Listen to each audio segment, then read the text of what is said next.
governments, especially in sub-Saharan Africa, going with numbers on, say, mobile phone penetration or internet penetration to give an idea that the whole country is online, which is a very dangerous thing to think about. So these are the statistics that have been shared by our authority.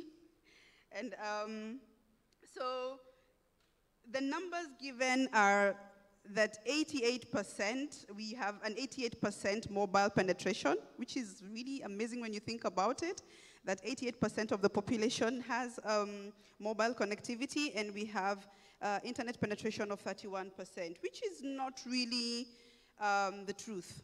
The truth is that we have few people with lots of gadgets and few people with lots of connected gadgets, yet the truth on the ground is that a huge percent of the population is not online. But based on these numbers, the government is making decisions based on the number of, these are the people that we have access to the internet. And that's dangerous because this has informed the policy by various governments, especially in sub-Saharan Africa, of saying we are going to digitize our services. I mean, more than half the population is online, so why can't we make these government services available? It is going to make it easy for people to apply, and there's a danger in that, because now we continue widening the gap between those who have access to the internet, and now those who feel that I have no choice. If I need a certain government service, then I have no choice but to go online. To speak on the second question that you had asked is, when it comes to, I look at, again, the web as a double-edged sword, especially when it comes to issues affecting women and women generally in their nature of using the internet, in a space where there has been underrepresentation of women from the media to the different spaces. The internet has, for some time, been a place where a lot of women can express themselves and talk about the issues that affect them, or issues that affect them can be highlighted, because probably that sort of news is not sexy enough for mainstream coverage. So that has been, that for a long time has been the case, but we are slowly starting to see instances where the same web is being used in victim shaming, which is now sort of gives you I think the dystopian that you will see with the web as being unequal. That yes, it is a space that women can be able to freely express themselves, but it's also being used to silence a lot of women, or to shame them into silence. So that's... Nate, what are some of the things that drew you to the type of work that you're doing, looking for solutions in online platforms, both what the problems are, but how do you explore what works? Yeah, it was actually this question of inequality online that drew me to try to better understand not just questions of online harassment, which I do a lot of research on, but more broadly, how design and the social sciences, how these questions of architecture and structure and norms and culture can work together to make progress. So, oh wow, maybe 5, 6 years ago, I first started looking at women being quoted and mentioned in the media, as well as appearing as journalists, contributing articles, doing large-scale data analysis of this question, and comparing between different publications, and even did an analysis of Global Voices on the rates at which women were participating and sharing their voices online. And in the course of doing that research and trying to better understand these more formal participation questions, as I talked to more and more women, it became clear that it wasn't just a question of access or participation, but plenty of people face all sorts of efforts to push them off the internet. And some of those things are related to how we structure the technologies. Many of them are related to how we build our institutions and the kind of cultures we create. And that's what's ultimately led me more and more to these social scientific questions, these questions about what we as internet users more broadly can do collectively to change those cultures, and what I as a researcher can do to evaluate and collect evidence to discover what approaches are most effective. I'm wondering if we could shift the conversation a bit to talk about what can we do to make the web more equal in almost any sense of the word. If you in the audience have things that you'd like to contribute, please think about that question. I can start by asking you, Anya, what do you think should be done to make the web more equal? Actually, in many ways, what I'll say builds on the earlier session in here that was moderated by Rebecca, which some of you might have been, because I think many of the same questions came up there as well. And to perhaps like give some new examples or ideas, I do think one issue we need to look at is infrastructure. So earlier the question came up, like if alternative platforms are in need, how are we even going to support them? So we're staunch believers in net neutrality. If we don't have an open internet at that level, innovation for new companies is going to be really hard. So I think we need to start from that very basic level. But I also think there are things we don't look at enough. For example, the way the values that really drive the design of specific platforms. And so if you look, for example, at Twitter, why is Twitter such a great place for harassment and hate? Because it's very much a platform where that focuses on individuals, that tries to spotlight certain people, and where you gain social capital by saying things that are at the extremes. This is especially true, so if you look at organized harassment of women, who are the people who actually often start that kind of episode? It's often not the top figures, and it's not the guys with no followers. Very often, or at least the people who give it momentum, are the people in the middle. And if you respond, and more people land up on that hashtag to kind of counter abuse, etc., partly you're playing into a momentum that the people in the middle want to be seen by the people on the top. So I think it's actually a mechanic that is allowed and driven by the platform. Most platforms don't actually reward collaboration in terms of engagement or visibility, or they really reward the extremes. So I think we need to think far more about these things. Jaron Lanier has written about how many of the platforms are really built on values that are US, male, middle class, white, libertarian, West Coast, actually, right? And that's also a very specific version of libertarianism. There is nothing that says that the open internet can only be based on that particular set of values, right? So I think we need to kind of start putting more thought into what are values that we stand for, and if you would build a platform around those, what would that mean? I also think when it comes to online harassment and hate, for example, a lot of our responses also really focus on censorship, at least in India. And I find it really worrying for the same reason that I find it really worrying to ask platforms to close down content.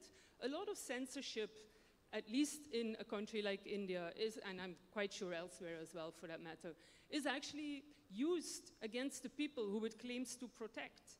The more censorship you ask for, the more it is actually going to protect the status quo. So what we do is we ask the platforms to give users more tools so that we can shape our environment on their particular platform much more. And there are, for examples of video game communities that have done this really well, actually, and that really have managed to significantly bring down abuse in those communities by giving users more say about what kind of a community they want. So I think there's a whole lot of alternatives. We really, you know, again, collectively, I don't think any individual can do this, no, but as communities need to start put more thought in what this could be in practice. Do we have any comments? No? Nate, maybe you could mention something about the community-based approaches that you've seen to getting some of these things improved. Sure, you'll hear a little bit more in the next session, but one of the things that I came to realize during my time at MIT was that while I have lots of ideas for making progress on these things, the people who directly face these issues in their context have way better ideas and lots more ideas than I ever could. And I think as we think about the idea of openness, we typically think about access, we think about participation, but I think there's a value of going back to some of the ideas of openness that we read about in works like Popper's The Open Society and Its Enemies, where openness is about evaluating the social impact of things and rejecting the things that are, abusive or ineffective, and also holding power to account, whether that's platform power or the power of even communities as they set their own norms and rules. And what we're doing with Civil Servant, which is a project that's just starting to be incubated by Global Voices, is developing software that supports internet users around the world to try their best ideas at making a difference in their context, and then pooling the knowledge we learn from that collective effort to create social change where we are. Jerry, how have you thought about opening up what you earlier called safe spaces? How do you create a safe space on the internet? That's a very hard question. Even Facebook is trying to figure that one out. But I'll attempt to answer that. So the idea of safe spaces, as I spoke on earlier, is that it comes out of the premise that a lot of women who are outspoken online are suddenly feeling that they cannot express themselves freely in certain closed platforms. We have just given the example of Twitter. Another good example is, I think the very good example is Twitter, which I've seen firsthand. So I think the push should be for more open web than closed. And this is, and also in creating more safe spaces within the closed web that exists. And this is basically through concerted efforts to push for change in policies from private companies. And I've seen a lot of pressure on Twitter. I think they made some updates pretty recently on updating the blocking button and the mute button. So those are some of the small changes that happen through years of lobbying and just putting pressure on the private companies that provide this closed web to make it safe for everyone to participate and for people to not only have diversity in their opinions, but to also have that respect to engage in decent conversation. So that would be my take on it. Anya, what do you think about safe spaces? Yeah, she's laughing because she knows that I don't like that word safe. I think it's often used in really protectionist ways. And even though the intention behind it is good, that's what really scares me. In India, for example, it drives responses by the police that say, like, why did you put up your pictures in the first place? No? So a lot of the advice for women about keeping themselves safe in the internet is about don't do this, don't do that, don't do that. So even I think a lot of security measures that validate more surveillance, which I think in the long term isn't a good thing for anybody. Against censorship, where we see that Facebook, for example, takes down a lot of stuff, but often actually not images of violence against women, even though a lot of censorship will happen in that name, et cetera, et cetera. So for me, I think safe spaces in life are important in particular pockets. There is a great Indian academic who's written about public space and gender, and she said what we should do for public space in general is actually have spaces that support everybody to take risks they decide to take. And I like that focus on a supportive environment for risk-taking much more, because it does acknowledge that we have different disadvantages and different, capabilities because of our backgrounds to participate in those spaces. But it shifts the focus in terms of what needs to be done, right? You need to create infrastructure, environments, not censor your own behavior to get there. And so I think that shift is really important and valuable. And also in terms of, say, fighting online abuse, I guess so I see this as a safe space because this is something that I don't say in most places where I talk about this, but I would really love to have many more conversations with women about if you get harassed online, what do you do? Because I learned to deal with street harassment much more effectively and occupy public space outside in a much bigger way because I had those conversations with friends. We exchanged strategies, people had ideas. You support each other because you flagged, you know, what your safe words or whatever are to each other. Why don't we start doing the same thing online as well, right? So I think we can't have others do all the work for us. To some extent, we also have to start thinking about how can we change some of our own behavior to be able to participate more effectively. Are there just too many people online? I mean, is it just another part of the utopian dream that we could have more and more and more people online for more and more diverse backgrounds and assume that they could get along and have a civic conversation? Is there any academic grounding for that? Well, there is research that shows that the character conversations does change at different scales. At the same time, we have a number of great examples of communities that have managed to achieve pretty massive scale while doing a good job at fostering a meaningful conversation. One community that I've worked with is a community, it's probably about 18 million subscribers at this point, that discusses scientific knowledge. And they have over 2,000 volunteer moderators who spend hours a day managing these conversations. Someone posts, for example, an article about race or about vaccinations or about climate change, and you can expect that there's going to be a conflict. But they have a massive dedicated group of volunteers who are really passionate about that community and put in the work to ensure that the conversation is the kind of respectful conversation they're looking for. Is there room for improvement?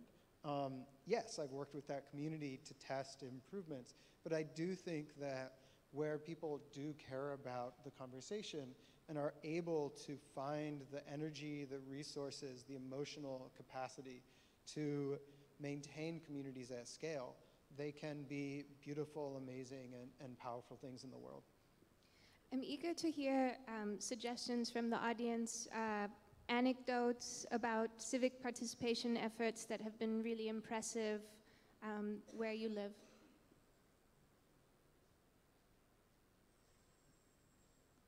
Hi, Julia Pizzetti from Australia.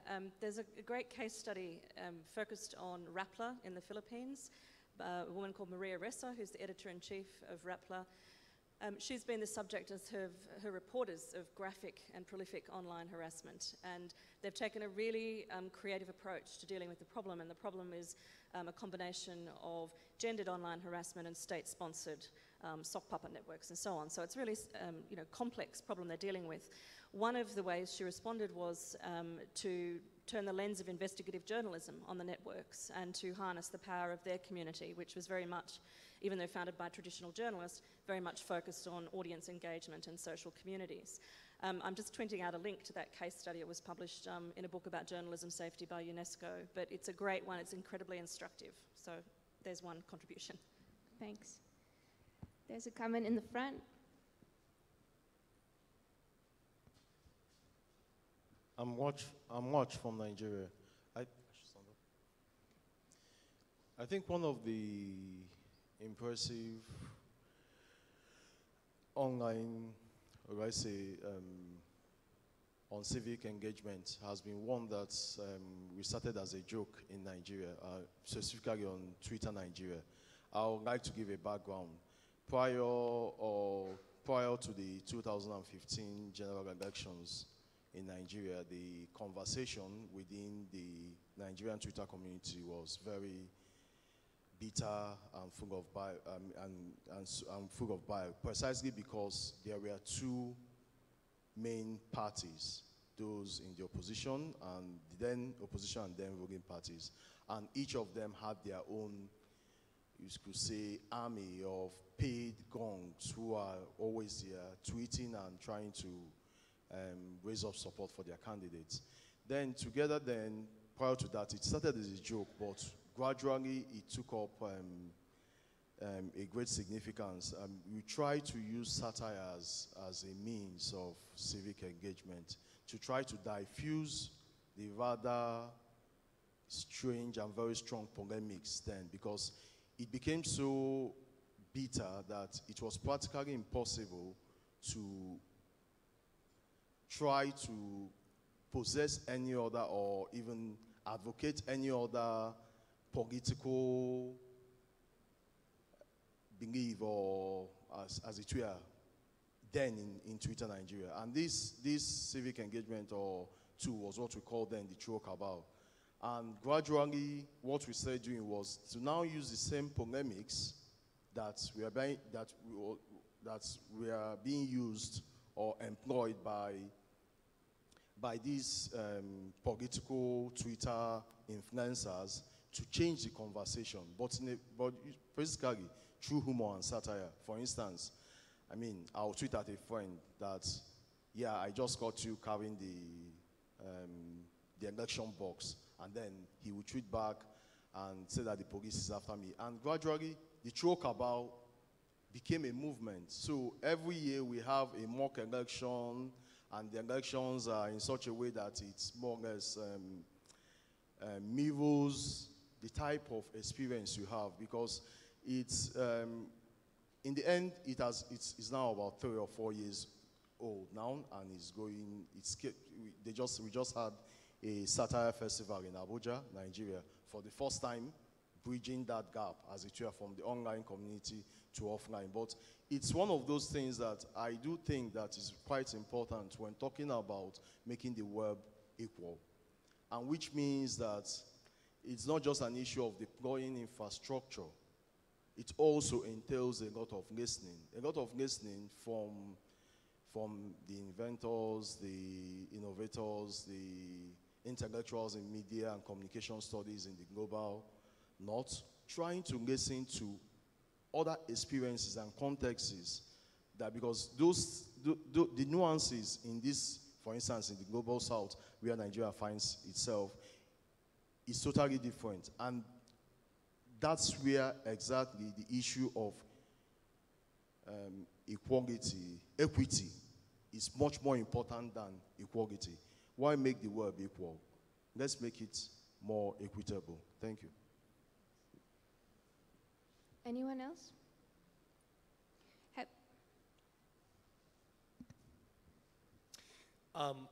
I wanted to ask our friends on the panel whether maybe they could reflect on questions of equality of attention. I've been working on questions of access to the internet since the early 1990s. And on the one hand, and maybe this is building on what Watch was just saying, we've seen vastly more people have access to these tools, whether it's the mobile phone, whether it's the laptop, where they can express themselves online. We've also seen that human attention seems to be a constant.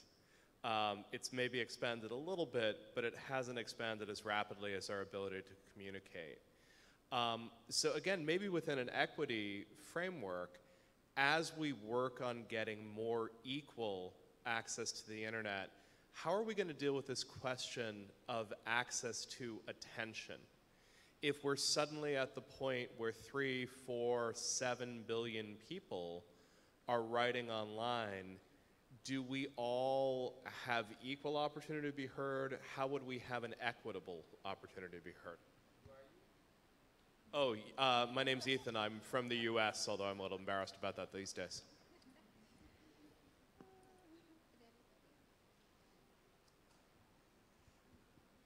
You know, the first thing that comes to my mind was actually a question that was raised also in that session that Rebecca moderated. I really think nothing happens without politics.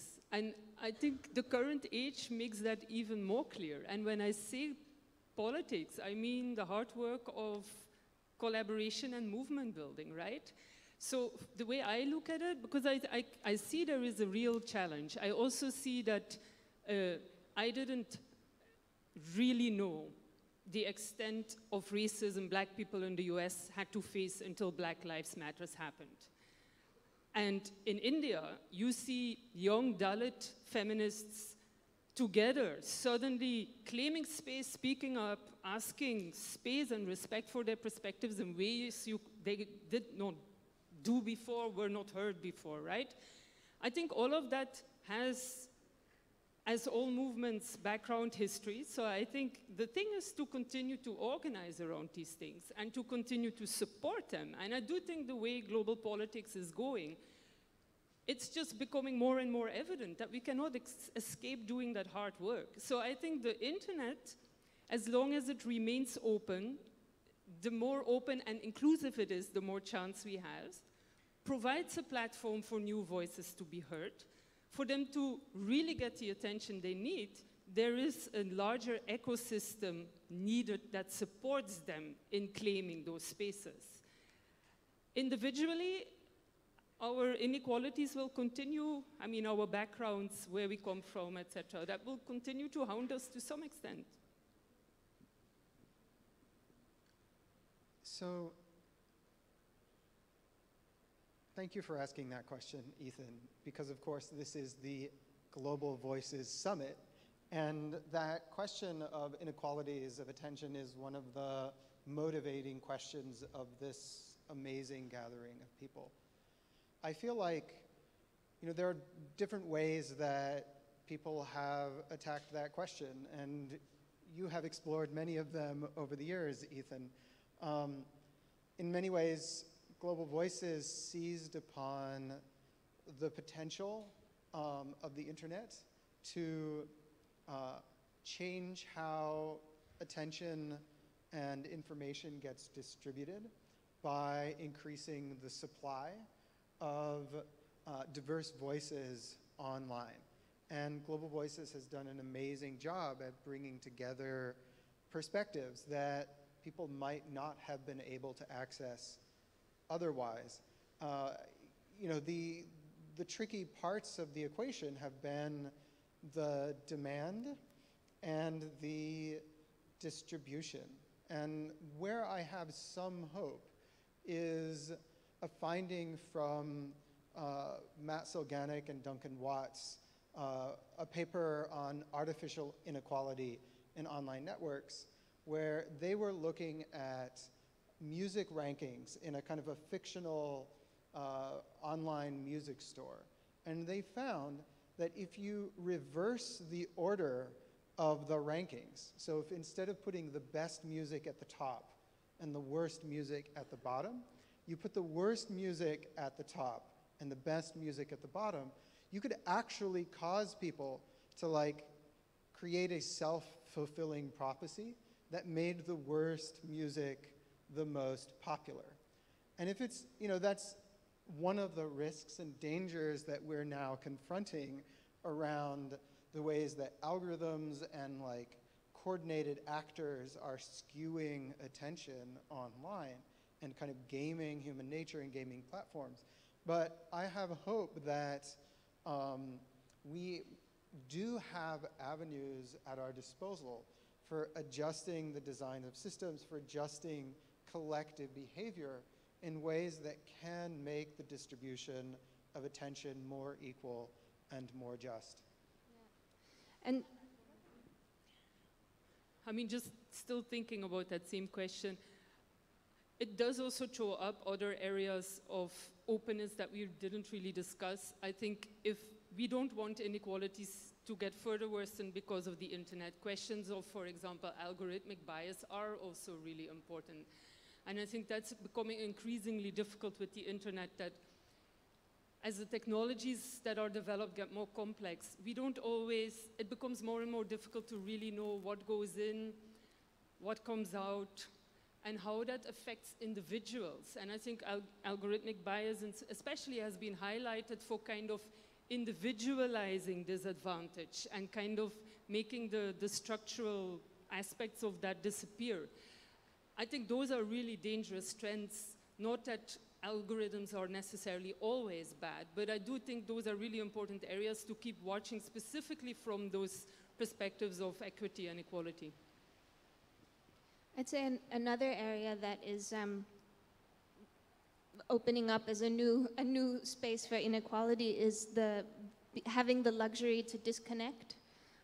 That more and more people, not just by having to participate in public life or social life through the internet, but also through different mechanisms of surveillance, biometric systems, that there's an inequality of basically never being able to be offline, that we should start getting concerned about even before we've managed to finish connecting all the people that are still disconnected.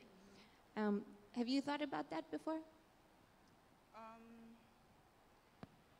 I have thought about it, and more so recently. There is, I'm forgetting the name of a movie that was released recently. If someone remembers in the crowd, please remind me. It's called The Circle. Is there someone who has watched The Circle in the audience? Okay. So I'll just give you a brief on the right to disconnect. So the movie revolves around this lady who gets a job at a company. Oh yes, Jay has watched it. Oh yes, we have a number of hands up. Yes, so I'll make it brief. I'll just spoiler alert for those who haven't watched. So this lady joins an organization, pretty much sort of like pretty much like one of the internet companies that we have, that has a campus and has all these fancy things and free meals and things like that. And so when she joins, it's called The Circle. And one of the things that they do is that everyone who joins the company has to be in their network. And so everyone within the company gets to know what your interests are, where you are at any one time, and you get to be part of the community. So the whole essence is for you to belong to a community, and that is what is sold. So she had a former high school friend who was really trying to sort of get her eye, and she was not seeing all the signs of, he wanted more than friendship. And it got to a point when she joined the company, he realized that she has changed, because suddenly she was giving up a lot of her life, and she was okay to surveillance cameras being put in her house, and her talking about all the things that are happening in her life. And he was like, I don't want to be a part of this. I do not want to be your friend if everything that we discuss and share is open to everyone to watch and make fun of. So the company decided that they were going to bring him on board. Interestingly, he wasn't on any social network, and so they were like, why isn't he on any community? That is wrong. We should bring this person on board by force.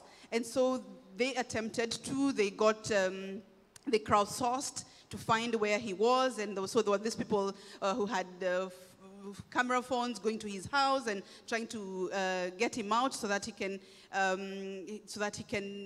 can tell her why he's not the friend. I mean, why he's kept away. And they ended up causing an accident because he tried getting away from them. They were using drones, and he ended up crashing and dying. So what does that tell us? That there are people who...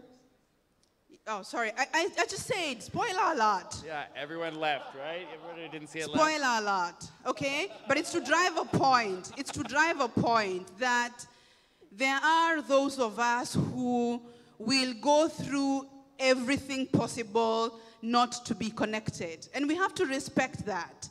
So we cannot live in a world where we are like, what's wrong with you? You're not on the internet. You're not on WhatsApp. What's wrong with you? I should put you on WhatsApp. You need to be on WhatsApp.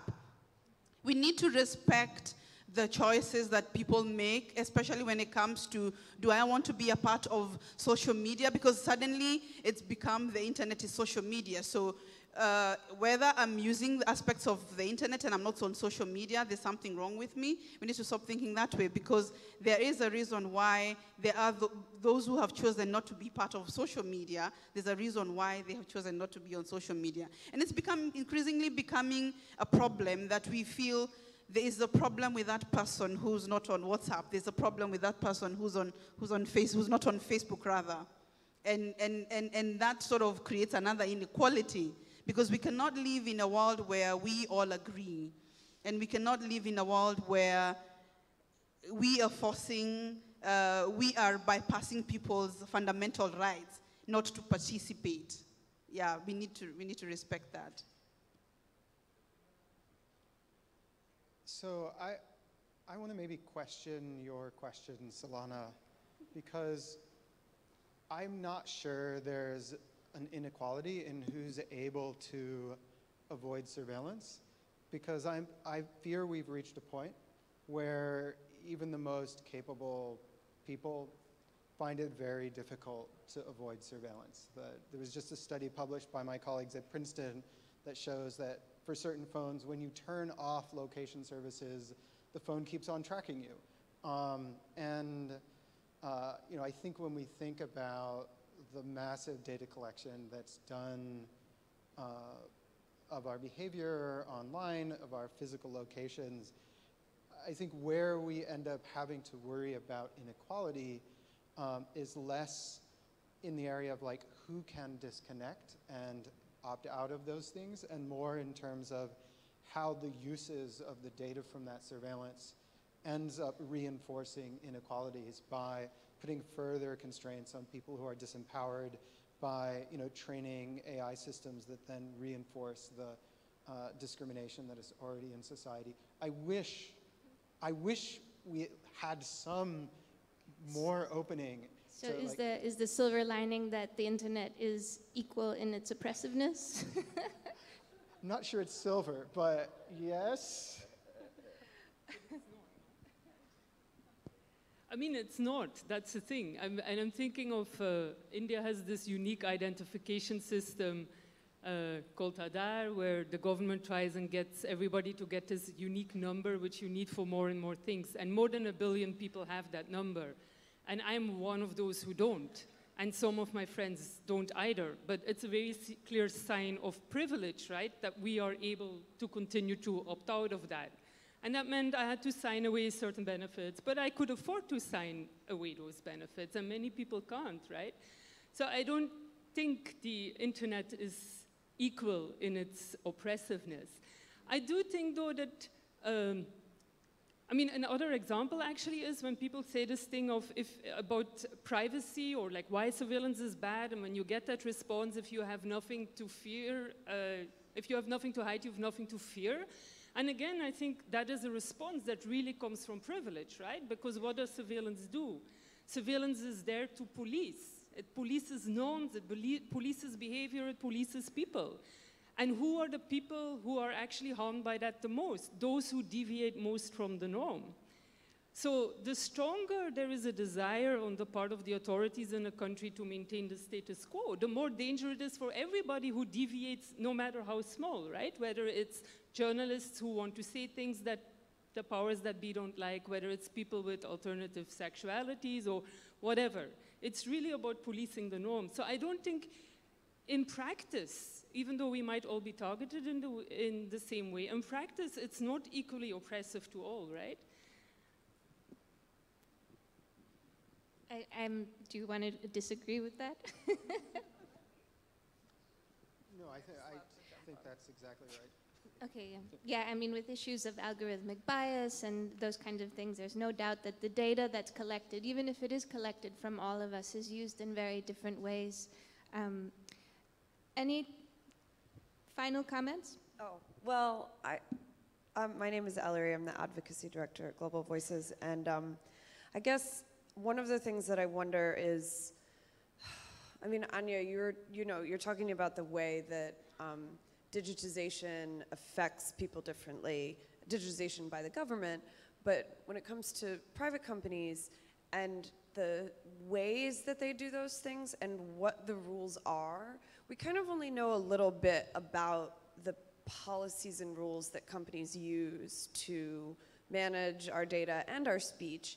Do you think that we would be better off and that we would have more of a sense, a feeling of equality in the web if we knew more about how the companies manage our speech and our data?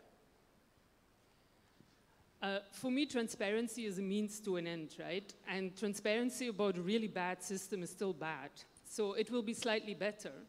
But what I don't really get is, if you look at the right to privacy, there is no way we would ever say that we can sign away our right to privacy under the terms and conditions of a private platform because we want to use their services. There's no way we would say that about the right to freedom of expression. But with the right to privacy, suddenly it seems that that's something that everybody nowadays agrees on. You can just sign away. And actually, that's not how international human rights work, no? The idea is that you don't get the right. It's not awarded to you. It's already inherent in you being a human being. We have those rights. And the only thing that can happen is that governments or companies violate those rights. Why I'm emphasizing that is because I really think there's a difference between free speech, where we say, like, no, we can never fully sign it away, and privacy, where it seems nowadays everybody, or there seems to be a broad consensus at least, that that's something that we can kind of sign away, but we need to develop a better system around it. I really think we need to take a step back and ask about certain things like, can we sign this right away at that fundamental level? I think there are, at the moment, practices happening by companies that should just never be allowed. And of course, knowing in detail what happens will be the first step to raising that, right? But like I said, I'm not going to feel better if I know exactly what they do only, right? I will feel better because then I know better what we need to work on to change things.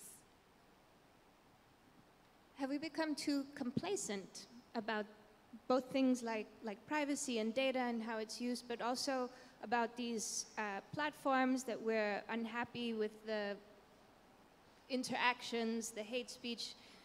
Why aren't more alternatives being created? Is it really because people have this fantasy of always being able to communicate with as many people as possible, focusing on the quantity, the numbers in the audience, rather than the quality of the conversations taking place? Sorry, I'd like to approach that question differently, and it ties into the question that Ellery had asked, which is on the whole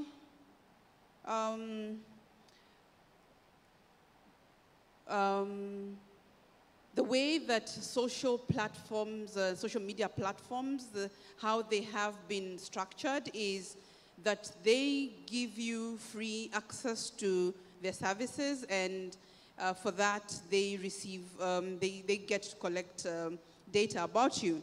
And there hasn't been loud enough voices or many voices that question that premise of, is this the only way that we can operate? Is this the only way that it can work?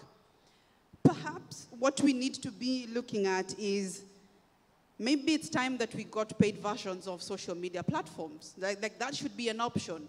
That if I would like to pay per month to use Facebook, and in essence I have a say in what sort of information they should be collecting about me, or what information they should not be collecting about me, that should be on the table. Well, there is that. But given there needs to be in the option, but at the moment that option is not there. That option is not there of whether you want, because now it becomes a question of which one do you put more value in and what is of more value to you. Because when you ask a poor person, what would you rather? the open web or social media, then it's a no-brainer to them. And the open web is there. But we've gotten to a point where a lot of people think for me to be on the internet, I have to be on social media. And there needs to be that disconnect of, you don't have to be on social media for you to be on the internet. But because a lot of the services that are available are tied to social media, then it feels like we have no choice. But if there was a choice of giving up your privacy or giving up your privacy through the data that is being collected about you, which will come with you getting free access to these social media platforms, versus you paying to access these social media platforms and you have more control of your data. I would rather that. So I guess I'd want to come back to your question, Solana.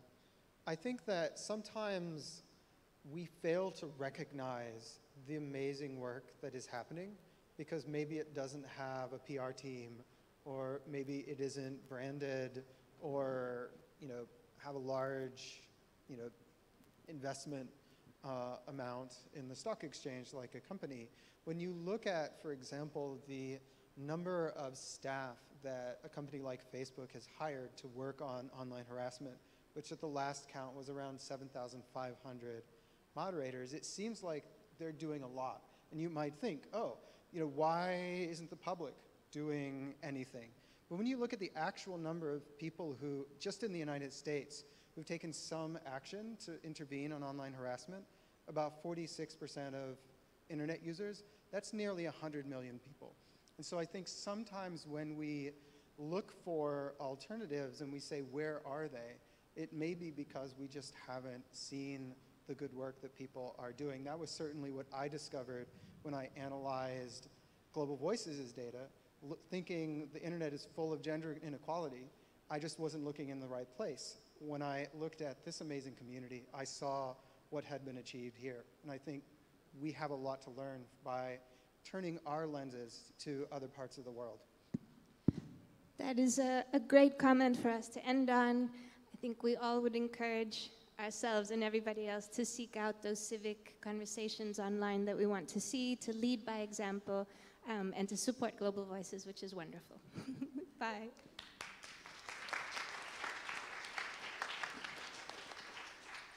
All right, so the final schedule will be that it's now tea break, and then we'll come back at 5:30 for the final session in this room.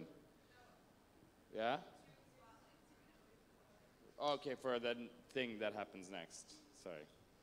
But yeah, so you have lots of time to go and make offline private connections at tea break.